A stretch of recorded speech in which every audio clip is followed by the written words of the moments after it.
नवयुवक, प्रणाम ऋषिवर। कल्याण हो। युवक, मुझे मेरा नाम श्रवण है, श्रवण कुमार। सुंदर है श्रवण, मुझे प्यास लगी है।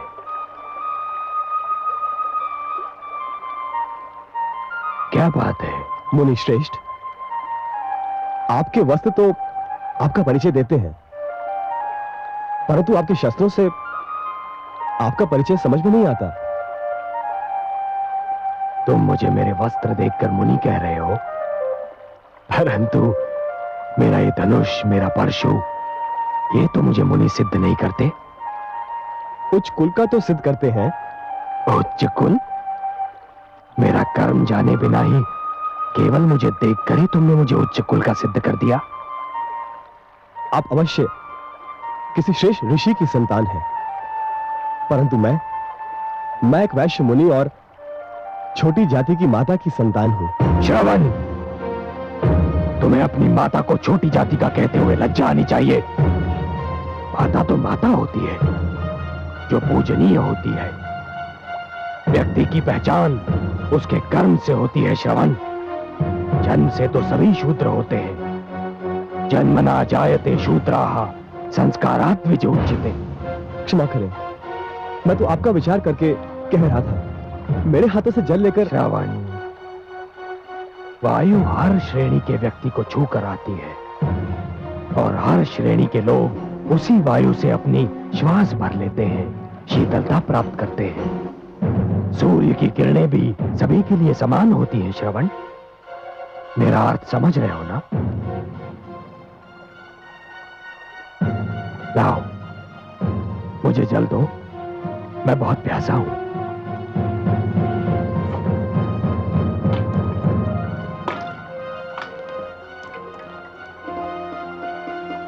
सुखी रहो। हे मुनिवर, आप मुझे अपना परिचय दें, बड़ी कृपा होगी, क्योंकि आज से आप मेरे आदर्श हैं। श्रवण, मैं ऋषि जमदग्नि और माता रेणुका का पुत्र परशुराम हूं। जन्म से तो ब्राह्मण हूं, किंतु कर्म से मुझे क्षत्रिय बनना पड़ा। भगवान परशुराम, अहो भाग्य मेरे, जो मुझे आपके दर्शन हुए। एक तीर्थ स्वयं चलकर मेरे पास आ गया। मैं तुम्हारा तात्पर्य नहीं समझा। मैं अपने अंधे माता पिता को तीर्थों की यात्रा कराने निकला हूं। वो जो बैठे हैं मेरे माता पिता हैं।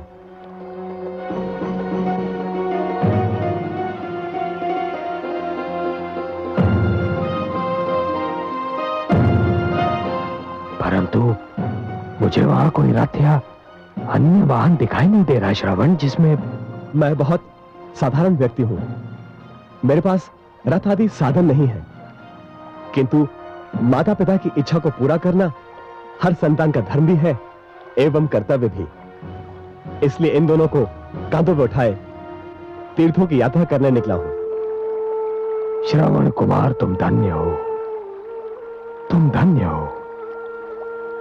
तुम्हारे दर्शन करने के उपरांत अपने माता पिता का परम भक्त होने का मेरा अहंकार तो चूर चूर हो गया।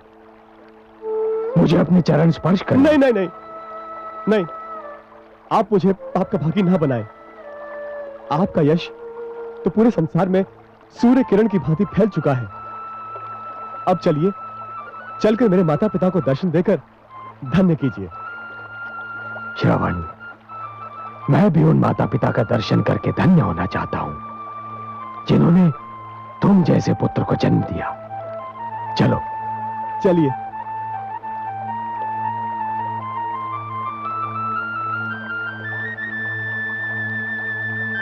माता पिताश्री, भगवान परशुराम पधारे हैं।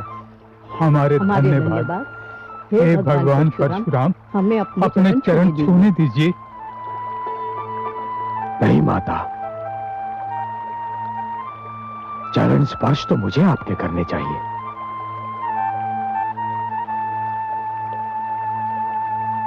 हे माता, मैं आपके पुत्र से मिलकर धन्य हो गया। आपके स्पर्श मात्र से हमें मोक्ष मिल गया। नहीं माता, आपके दर्शनों से मुझे संन्यास प्राप्त हो गया। इस संसार में इससे अच्छा दृश्य और कोई हो ही नहीं सकता कि एक पुत्र के कंधों पर माता पिता तीर्थ यात्रा कर ले। माता, अब मुझे विदा दीजिए। मुझे महाराज जनक के पास पहुंचना है।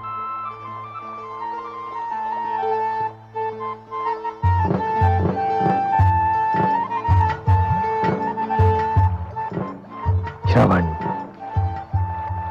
मैं हृदय से कामना करता हूं और आशीष भी देता हूं कि जब तक ये सृष्टि रहेगी, जब तक पुत्र धर्म की मर्यादा रहेगी, तुम्हारा नाम अमर रहेगा। आयुष्मान भव, आयुष्मान भव।